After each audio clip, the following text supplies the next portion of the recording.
Thanks so much for checking out the video. Today we're going to be discussing the top 5 things Empires and Puzzles needs to do to fix the War of Three Kingdoms. We've experienced everything from the battle preparation to fighting 100 different teams, all the way to the scoring and the loot that we receive after the fact. So we have a full scope as far as what this new feature is going to be like.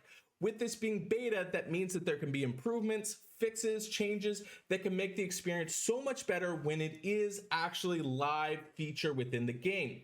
With that said, I want to make sure I get your guys' opinions, so make sure you leave in the comments below as far as different suggestions that you would recommend or suggestions you think that were right on here. I think it's also important that you guys head over to the forums and leave your feedback there. Guvnor did an absolutely awesome thing to where people are grading as far as overall quality of different sections of it. So I would highly encourage you to go do that. I left a link in the description below that also points you over to the forum so you can do that. So before I get into all the things that I think they need to change, I want to discuss some things that I really liked about this event. First and foremost, it's a fun concept. It could be something cool, and it has the potential to turn into something great. As we know, things can get a little bit stale with Empires and Puzzles, with us just chasing heroes. So this gives us a way to do something unique and different. And I think that they could bring out some really cool things into this, fighting 100 different teams. Another thing that I really liked about it is the community meshing and mingling, and it having just all sorts of different people coming into one alliance. So having 100 different people, you get to kind of chat with new people. So I really like that feature. And another feature I really appreciated was that it felt like the matchup was pretty well balanced. I felt like I was with a group of players that were pretty much in my level. I didn't see too many people that were below. I felt like all the teams were pretty much on the par. So I think they did a great job in matchmaking. And what I really liked about it is that you had plenty of time to make your hits. So there's no real excuses. Having a full 24 hours to do your 6 hits didn't put a lot of pressure on the event, but it made it so it was conducive to my time zone. When I wanted to go in, I can maybe pop in, do a hit now, wait a few minutes later, or just wait 6 hours later. I really like that feature. And the biggest thing that I really liked about it is this is a new feature into the game that doesn't cost a whole bunch of resources or time. So we've seen with like the Ninja Tower and all these different events that come out, they require you to be using a lot of different items and spending a lot of time. This is something that you can experience something new without it costing you anything besides the development of your heroes that you already have. So with that said, there's definitely some things that need to be fixed. First, number one is they need to fix the points and the scoring system that they have in place. I found that there was huge discrepancies between getting a one-shot versus a cleanup. I don't know how they came up to the math to where you got a full 20 points for doing a full cleanup, or for doing a full one-shot, and there was only a 10-point differential between amount of damage. So you essentially only got 10 points within the first layer of the attack, but then if you killed it all, you would get an additional 20 points, which doesn't make sense. It just doesn't make any sense. It really put you in a place to where you could actually have a lot of players that could exploit this feature. So instead of going for one shots, you could literally bring 3-star heroes and just knock out an opponent with like 500 life, and you're getting 22 points. It was just insane how much value they put onto cleanups versus the one shots, especially the difficulty of playing a whole bunch of players that are on your same level of brackets. So this is a very easy way to make a lot of players mad and not enjoy it. We know how much pain and frustration we have when we go into like the very fast wars or the arrow wars, to where you put in your best effort and you end up getting blown out just because the boards stink and you get like no points. So I could definitely see a huge discrepancy of points earned by not making it a balanced system. So they have to fix that. An easy way to fix this, because just so you guys know, with all the problems that they have, I'm going to give you guys ways to fix it. They could use the same method of scoring that we use for our regular wars, but just divide it by 2. So right now, wars are about even. So you have 30 points that you're going to get within the it's 25 points within the actual match, and then 25 points when you get the full one shot. And it can vary up to 50, 51, 52. Max is like 52 points for a team, but still you have about half on that. Whereas right now it's in 2/3 is in the full one shot. So they have to make it about half. And I think that that'll fix a lot of different things.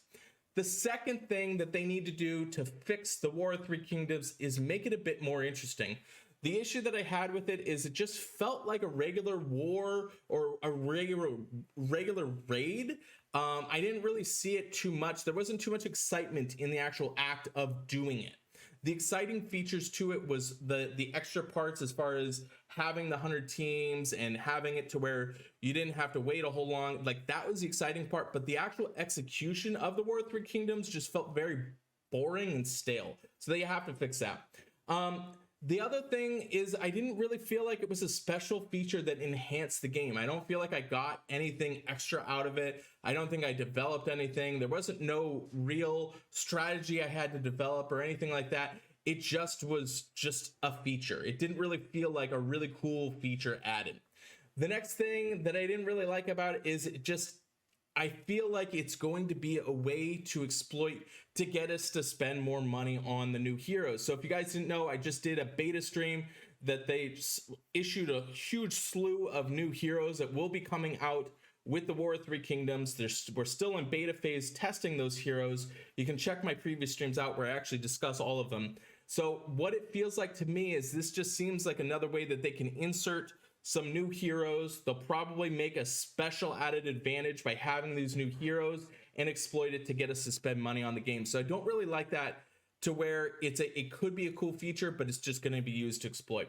So here's different ways that you could actually fix that. You can add war rules that are not already part of wars. So adding different things like I like that they've had a lot of different rules that have kind of come through.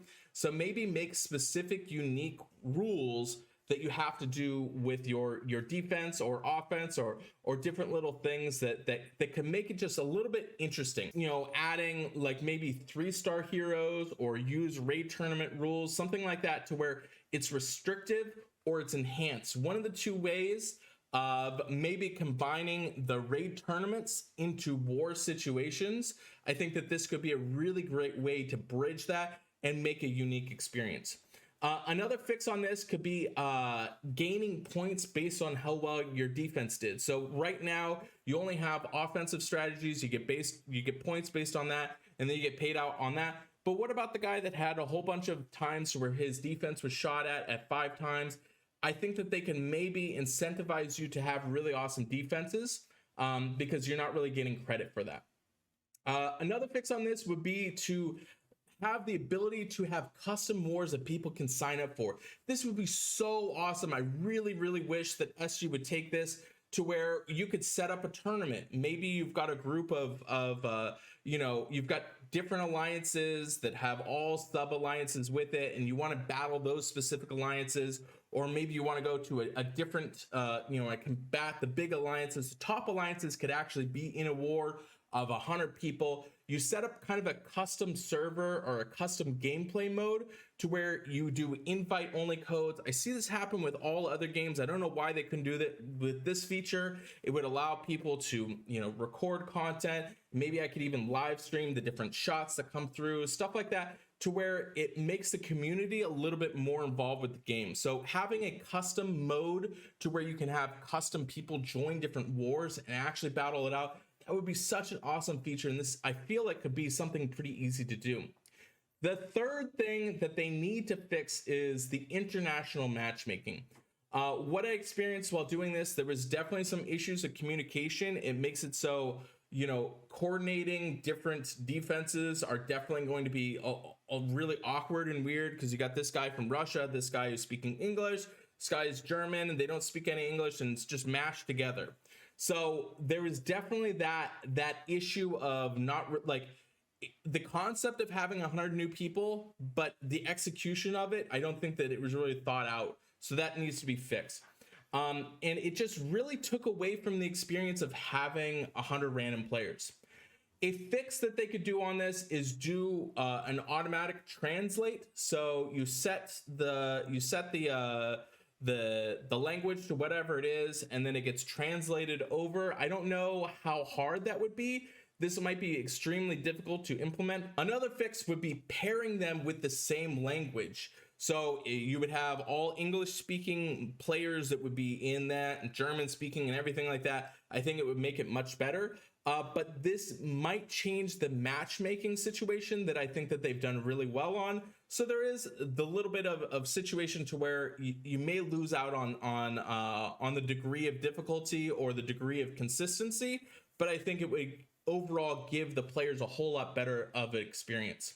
The fourth issue that we have is they have to fix unused flags. This was a thing that everybody was kind of complaining about, a situation here with our alliance to where a bunch of people didn't use their flags. Those are flags that could have been used.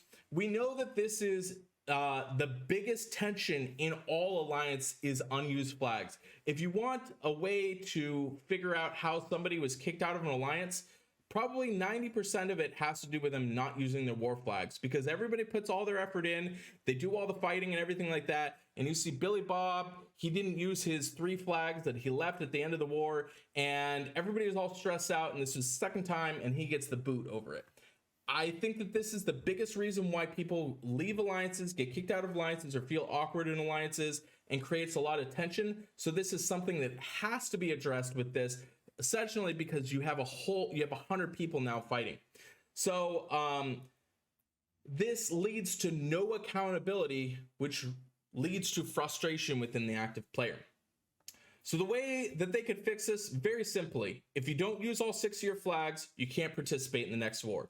I'd much rather see somebody use a flag, get 1 point, and they tried really hard, and even though they were terrible, you don't feel that bad for them, because you're never going to see them, you're probably never going to be paired with them again.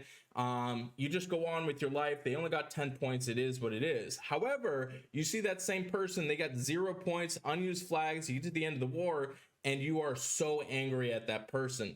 So making it so that if they don't use all their flags, they won't be able to participate in the next war. I think that you would find that if people are signing up for this, they're intentional about actually participating, which makes the end user a whole lot more happy. Fifth thing that they have to fix is they got to fix the loot. Right now, obviously, with it being a new event, we're kind of obligated to complain about the loot because that's just what we do in the community. We're never really satisfied, so I got to throw it in there as a suggestion. Obviously, they haven't honed in or perfected as far as what it is that we're going to be getting with this loot, but I wasn't too excited. What I found, though, is with my loot is there was just a lot of irrelevant and items that are very easily obtained. So I didn't really feel like it was that great. So a fix on this would be more specific loot. So I did see that they were trying to maybe add, this is going to be crates with iron and food or whatever, maybe make it more focused on that. Obviously, we have a situation where ethers are really, really important right now. I think emblems are a little bit situated. So just create events that are specific towards obtaining that loot and get rid of so much common and uncommon items. So guys, these are kind of my suggestions that I think need to get fixed. Let me know in the comments what you think. Also, make sure you don't forget to go to the forum, do that, and give your opinion there. I appreciate all the support. I'll see you on the next video.